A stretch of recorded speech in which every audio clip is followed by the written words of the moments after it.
میرے رسول پاک علیہ السلام کا دروازہ سب سے بڑا دروازہ ہے، حضور کا دروازہ سب سے بڑا دروازہ ہے، لیکن میرے دوستو یاد رکھنا، نبی پاک علیہ السلام نے بھی لوگوں کو جب رستہ دکھایا ہے تو رب کریم کا رستہ دکھایا ہے، اللہ کا رستہ دکھایا، اللہ کریم کا رستہ دکھایا، لوگوں کو رب کی طرف توجہ کرائی۔ میرے رسول کریم سید عالم صلی اللہ تعالی علیہ وسلم نے لوگوں کی اللہ کی جانب توجہ کرائی اور لوگوں سے یہ کہا کہ وہ اپنے رب کریم کی جانب اپنا ذہن رکھیں، اپنی توجہ اپنے اللہ کی جانب مبذول کریں۔ میری بات کو اچھے طریقے سے سمجھیے گا، علم اللہ تبارک و تعالی عطا کرتا ہے تو اسے اللہ کی عطا ہی سمجھنا چاہیے۔ کچھ لوگوں کے پاس علم ہوتا ہے پر علم نافع نہیں ہوتا، وہ ٹامک ٹونجا مارتے رہتے ہیں ساری زندگی۔ علم کو اللہ کی عطا سمجھیں، اپنی عقل پر اپنے شعور پر زیادہ بھروسہ نہ سمجھیں، نظر اللہ پہ رکھیں۔ حضرت مولا علی شیر خدا کرم اللہ تعالی وجہہ الکریم سے کسی نے پوچھا تھا بڑا عالم کون ہوتا ہے؟ ہمارے ہاں تو اب وہ والے عالم پائے جاتے ہیں نا، اللہ ماشاءاللہ، جو ممبر پہ بیٹھتے ہیں تو دعوے ہی دعوے ہیں، ممبر پہ بیٹھتے ہیں تو دعوے ہی دعوے ہیں، اس طرح کے عالم ہمارے ہاں پائے جاتے ہیں۔ وہ ہر بات میں دعویٰ کرتے ہیں، میں یہ کر دوں گا، میں وہ کر دوں گا۔ یہ مزاج علماء کا نہیں۔ حضرت علی المرتضیٰ سے کسی نے پوچھا بڑا عالم کون ہوتا ہے؟ فرمایا بڑا عالم وہ ہوتا ہے کہ جسے مسئلے کا پتہ نہ ہو تو وہ کہہ دے مجھے نہیں پتا، میں پتہ کر کے بتاؤں گا، غلط بات بیان نہ کرے۔ امام مالک سے کسی نے کوئی مسئلہ پوچھا تو آپ فرمانے لگے مجھے اس سوال کا جواب نہیں آتا۔ ہمارے بزرگ سمجھاتے کیا ہے؟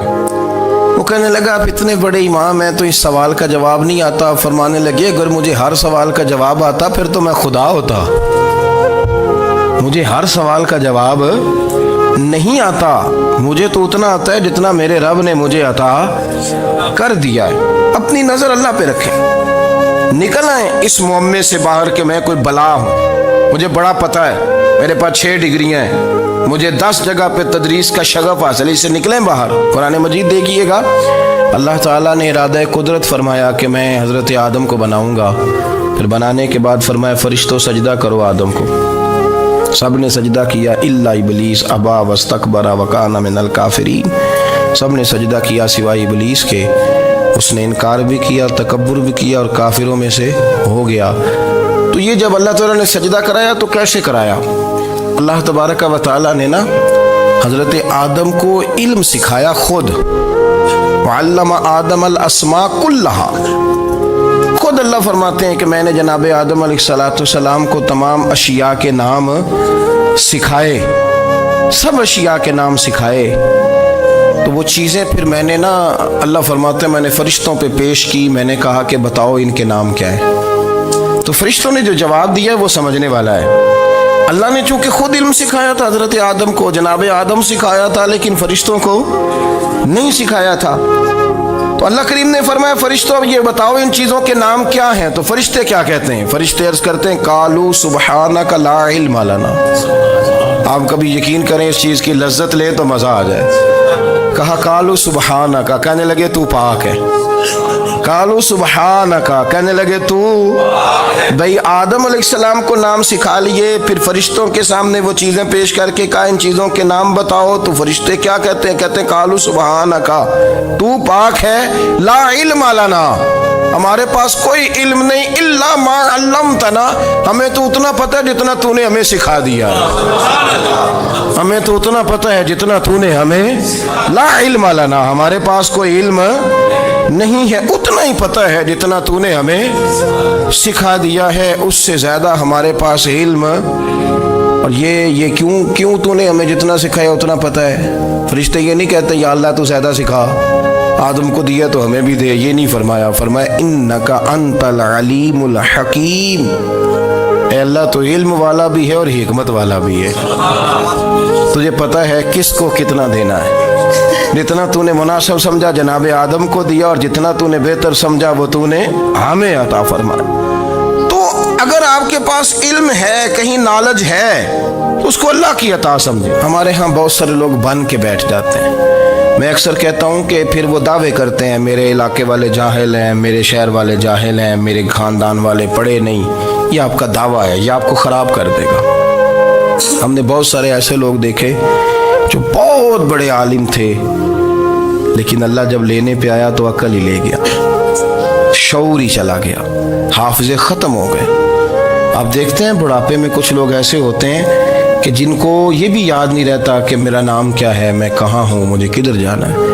تو اس وقت سے اللہ کی پناہ مانگیں اور اپنی نظر اپنے رب کریم کی جانب رکھیں، اللہ کی جانب اپنی نظر کو مبذول رکھیں۔ دوسری بات، علم کے بعد ایک چیز آتی ہے جس کا نام ہے ہدایت، جس کا نام ہے تقویٰ، جس کا نام ہے پرہیزگاری، جس کا نام ہے عمل، عبادت، ریاضت۔ یہ بھی اسی وقت ہی نصیب ہوتی ہے جب میرا رب کریم نصیب فرما دیتا ہے۔ ہم نے نا نیکی کا اپنا اپنا سٹیٹس بنا لیا ہے، اپنا اپنا معیار بنا لیا ہے۔ کچھ لوگ کہتے ہیں کہ جناب مسجد میں سیمنٹ کا توڑا دینے سے بہتر ہے کسی غریب کو آٹے کا تھیلا دے دو۔ اب اس نے اپنا مزاج بنا لیا نا نیکی کا، اس نے اپنا سٹیٹس بنا لیا ہے۔ میرا یہ سوال ہے کہ نبی پاک صلی اللہ تعالیٰ علیہ وسلم جب مدینہ شریف آئے تھے تو حضور نے سب سے پہلے غریبوں میں آٹا تقسیم کیا تھا کہ سب سے پہلے مسجد بنائی تھی؟ کیا عجیب لوگوں کا رنگ ہے، اپنی مرضی کی ہدایت، اپنی مرضی کا تقویٰ، اپنی مرضی کا معیار۔ مسجد کوئی بڑا چھوٹا خطیب بھی میری طرح کا ہو نا تو وہ مسجد میں بیٹھ کے جب نبی پاک کی بات کرتا ہے تو کہتا ہے میرے رسول پاک غریبوں کا سہارا بن کے آئے۔ وہ غریبوں کی بات کرتا ہے، مسکینوں کی، لاچاروں کی، کمزوروں کی بات۔ تو مسجد ہی تو وہ ادارہ ہے جہاں سے غریبوں کی بات ہو رہی۔ تو اب لوگوں نے غریب کو اور مسجد کو لڑانا شروع کر دیا، اس کو لڑاؤ کہ مسجد میں پیسے دینے سے بہتر ہے آپ غریب کو آٹے کا تھیلا دے دیں۔ آپ یہ کیوں نہیں کہتے کہ مسجد میں بھی آپ توڑا دیں ایک سیمنٹ کا اور ساتھ غریب کو بھی خدمت کریں؟ یہ کیوں نہیں تقویٰ؟ اپنی اپنی مرضی کا مزاج، اپنی اپنی۔ کچھ لوگ کہتے ہیں چھوڑو جی، ساری زندگی انسان نماز پڑھتا رہے اور پھر گالیاں بھی دیتا رہے، بندہ داڑھی بھی رکھ لے اور جھوٹ بولنا بھی نہ چھوڑے۔ تو یہ آپ نے اپنے پاس سے تقوی کا معیار بنایا۔ گالی دینے کا گناہ ہے اور داڑھی رکھنے کا ثواب ہے۔ تو اگر آپ داڑھی رکھے ہوئے ہیں اور آپ کوئی غلطی کر رہے ہیں تو اس سے آپ کی داڑھی کا ثواب ختم، اللہ کرے آپ کو سمجھ آئے میری بات۔ آپ کوئی غلطی کر رہے ہیں، داڑھی کا ثواب اس سے ختم، وہ اپنی جگہ پہ قائم ہے چیز۔ اپنی مرضی کا کیوں تقوی کا معیار بناتے ہیں؟ تقوی کا مزاج اپنی مرضی کا نہ بناؤ۔ اللہ کی بارگاہ سے دعا مانگو کہ یا اللہ ہمیں ہدایت کا نور عطا فرما، اللہ تو ہمیں رستہ دکھا، تو بتا کہ ہدایت کیا ہے۔ تو رب فرماتا ہے اللہ ولی الذین آمنوا، اللہ مومنوں کا مددگار ہے، یخرجہم من الظلمات الی النور، وہ انہیں اندھیروں سے نکالتا ہے اور نور کی طرف روشنی عطا فرماتا ہے۔ اندھیروں سے نور کی طرف اللہ لاتا ہے۔ اللہ ولی، اللہ مومنوں کا ولی ہے، وہ انہیں اندھیروں سے نور کی طرف نکالتا ہے۔ ہدایت ہمیشہ اللہ کی طرف سے سمجھے۔ جب وہ نماز کی توفیق دیتا ہے تو اپنے فضل سے دیتا ہے، جب وہ ذکر کی توفیق دیتا ہے تو اپنے فضل سے۔ ہم سمجھتے ہو جی فلانا نہیں پڑھ رہا بڑا بیوقوف ہے، فلانا نہیں پڑھ رہا، تو تم کیا اپنی عقل کے زور پہ پڑھ رہا ہے؟ میں جی اللہ کے فضل سے 2 سپارے پڑھتا ہوں، تو کس پہ احسان کرتے تو 2 سپارے پڑھ کے رویا کر کہ اگر مالک تو بڑا قریب نہیں۔ بڑے لوگ ہیں جن کو پورا قرآن حفظ ہے پر انہیں پڑھنے کی توفیق نہیں، تو انہیں فضل کیا اور مجھے توفیق دے دی ہے پڑھنے۔